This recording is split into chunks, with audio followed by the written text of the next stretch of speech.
आज जनता प्रधानमंत्री जी के साथ खड़ी है, देश की 135 करोड़ जनता। तो विपक्ष के पास कुछ है नहीं, तो चैनल वगैरह को बयान देते रहते हैं।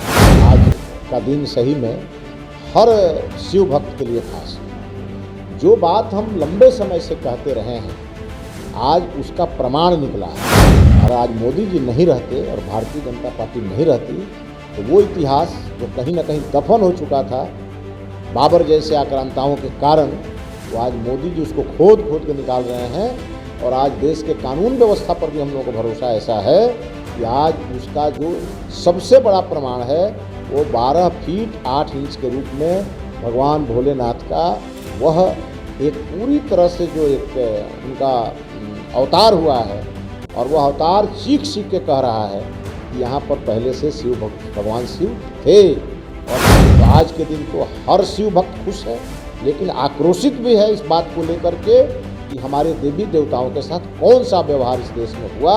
शायद आज मोदी जी नहीं होते तो ये बात तो लोगों को पता भी नहीं चलती। ताम्रपत्र ही पर ही नहीं लिखा है, भारतवासियों के हृदय में यह लिखा गया है कि आने वाले दूर दूर तक भारत के प्रधानमंत्री की कुर्सी पर कोई बैठना चाहिए तो नरेंद्र मोदी ही बैठना चाहिए। लेकिन हमको लगता है कि जिस प्रकार से काम आज मोदी जी इस देश में कर रहे हैं और कण कण को प्रभावित कर रहे हैं, कण कण को, एक व्यक्ति को नहीं, अगर एक व्यक्ति के शरीर में अगर हर प्रकार की फीलिंग है तो वह फीलिंग नरेंद्र मोदी जी के लिए आज है कि मोदी जी केवल देश ही नहीं बना रहे हैं, हमारे देश की सभ्यता संस्कृति का भी पुनर्निर्माण कर रहे हैं।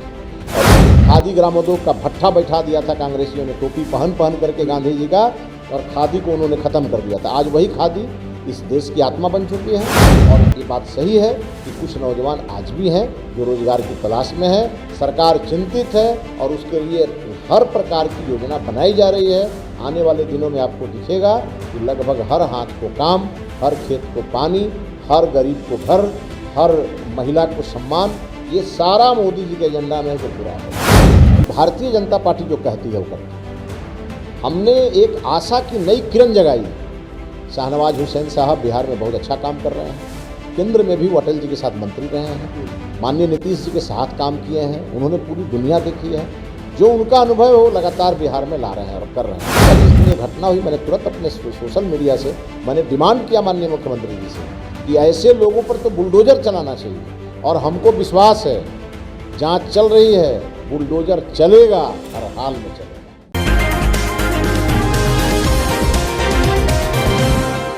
16 मई की तारीख है और यही तारीख 8 साल पहले वो दिन का गवाह बना जिस दिन भारत को एक नया प्रधानमंत्री मिला नरेंद्र मोदी के रूप में। 8 साल पूरा हो चुका है और आज का दिन भाजपा के लिए इसलिए भी खास है क्योंकि आज ज्ञानव्यापी मस्जिद का जो एक विवाद चल रहा था उसके परिसर में एक शिवलिंग मिला है। शिवलिंग जो है वो 12 फुट 8 इंच का है और कोर्ट के आदेश पर उस पूरे एरिया को सील कर दिया गया है। हमारे साथ बिहार भाजपा के प्रदेश उपाध्यक्ष और बैकुंठपुर से पूर्व विधायक मिथिलेश कुमार तिवारी हैं, इनसे हम चर्चा करेंगे। 8 साल से पूरा हो चुका प्रधानमंत्री का, विपक्ष हर साल हर दिन ये आरोप लगाते रहा है कि बेरोजगारी और महंगाई पे ये सरकार फेलियर है। तो विपक्ष का काम ही है आरोप लगाना। विपक्ष काम आरोप लगाता है तो विपक्ष असल में देश में विपक्ष बेरोजगार हो गया है, उसके पास कोई काम है नहीं। और जनता विपक्ष के साथ एकदम नहीं है। पहले का विपक्ष आंदोलन करता था क्योंकि जनता उसका साथ देती थी। आज जनता प्रधानमंत्री जी के साथ खड़ी है, देश की 135 करोड़ जनता। तो विपक्ष के पास कुछ है नहीं, तो चैनल वगैरह पर बयान देते रहते हैं। अब उनके बयान को भी कोई देखता नहीं है। रही बात कि आज आपने ज्ञान वापी की चर्चा की, और आज का दिन सही में हर शिव भक्त के लिए खास है। जो बात हम लंबे समय से कहते रहे हैं, आज उसका प्रमाण निकला है। और अब तो लगता है कि जब आक्रांता इस देश में आया तो उसका पहला एजेंडा था हिंदू संस्कृति को नष्ट करने का, और उसने हिंदू संस्कृति को तहस नहस किया।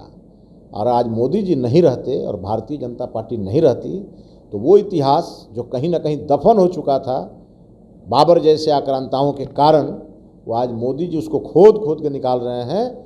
और आज देश के कानून व्यवस्था पर भी हम लोगों को भरोसा ऐसा है कि आज उसका जो सबसे बड़ा प्रमाण है वो 12 फीट 8 इंच के रूप में भगवान भोलेनाथ का वह एक पूरी तरह से जो एक उनका अवतार हुआ है, और वह अवतार चीख के कह रहा है कि यहाँ पर पहले से भगवान शिव थे और जिनके ऊपर इस प्रकार के आक्रांताओं ने कब्जा किया और उसको किस रूप में इतने दिन तक इस्तेमाल किया, ये हम लोगों के लिए भी बड़ा विचारणीय है।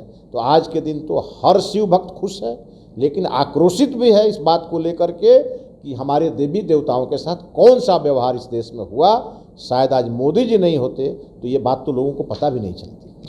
भाजपा के पास सर एजेंडा बहुत है। देखिए, बिहार में जातीय जनगणना का एक मुद्दा चल रहा था, कल तक ये बहुत हावी था, लेकिन आज अगर आप बिहार के सोशल मीडिया अपडेट को देखते हैं तो आज सिर्फ ज्ञानव्यापी मस्जिद आ गया। एक सरकाज भी फेसबुक पर लिखा हुआ था, मैं आपके साथ साझा करता हूँ कि सिर्फ शिवलिंग नहीं, वहाँ एक ताम्र पत्र भी मिला है जिस पर लिखा है कि नरेंद्र मोदी 2034 में भी वही आएंगे।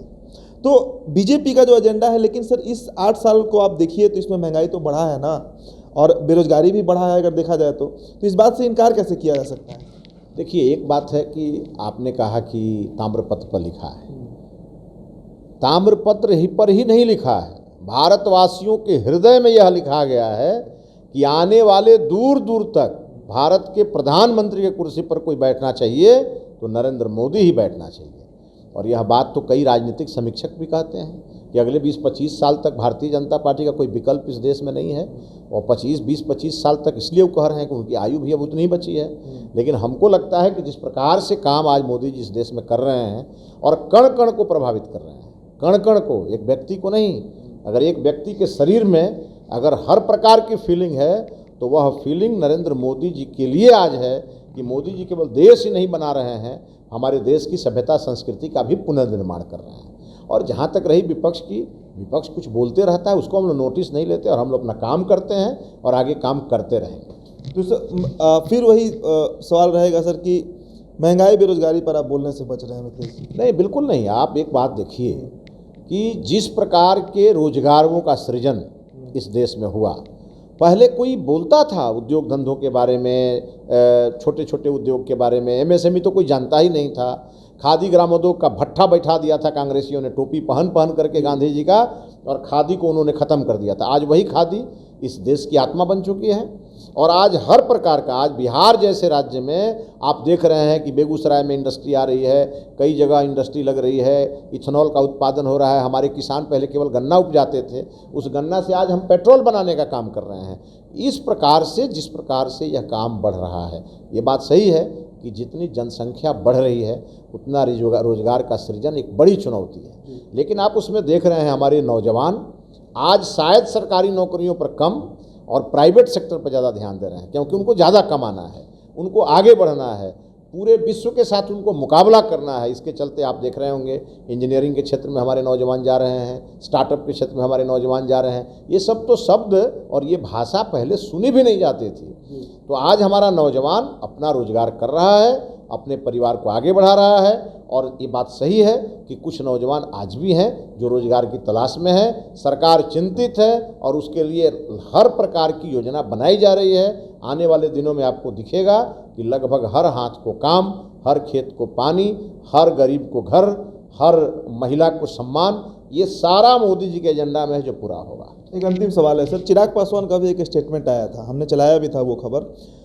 चिराग पासवान कह रहे थे कि जो नीतीश कुमार बिहार में 15 साल ये रोना रोते रहे कि हम यहाँ एक सुई की फैक्ट्री भी नहीं लगा सकते हैं, महज 1.5 साल में शाहनवाज हुसैन ने यहाँ पर एक सॉफ्ट ड्रिंक की फैक्ट्री लगा दी, इथेनॉल का प्लांट लगा दिया, जिससे डायरेक्ट 7.5 लाख किसानों को फ़ायदा पहुँचेगा।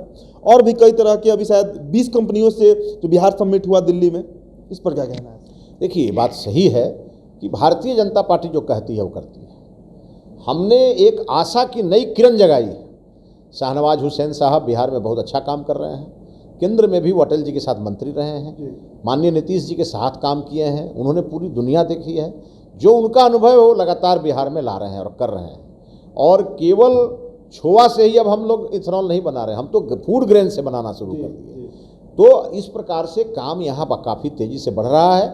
अब वो उन दिनों की बात है जब लालू जी की सरकार नीतीश जी के साथ हुआ करती थी, और उस समय उन्होंने कुछ बोला होगा तो मुझे याद नहीं है। लेकिन भारतीय जनता पार्टी के साथ नीतीश जी जब से हैं, फिर जब से आए हैं, तब से आप देखे होंगे कि संभावनाएं प्रचुर मात्रा में सामने आई है।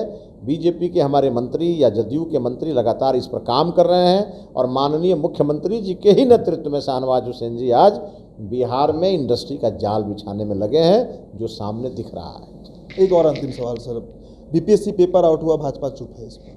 नहीं, ऐसा नहीं है।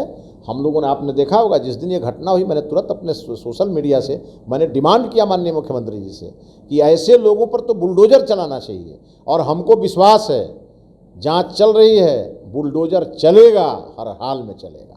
चलिए ठीक है। तो आज 8 साल पूरे हो चुके हैं देश के प्रधानमंत्री नरेंद्र मोदी को, और बड़ा दिन इसलिए भी है भाजपा के लिए क्योंकि ज्ञानव्यापी मस्जिद से वो शिवलिंग बरामद हुआ है, जिसे कोर्ट ने सील कर दिया है। कल इस पर फैसला आना है, और आने वाले 2 से 3 सालों में मथुरा का भी मामला जो है वो अब तप रहा है, वो भी सुलझाया जाएगा। अयोध्या में राम मंदिर बन रहा है, धारा 370 को हटा दिया गया, लेकिन शायद ये सरकार कहीं ना कहीं महंगाई और बेरोजगारी पर अभी तक वो सफलता नहीं पाई है जिसका वादा करके ये केंद्र में आई थी। चलिए आप बने रहिए द NBC 24 के साथ। मेरा नाम उदीप तारियन है, बहुत बहुत शुक्रिया।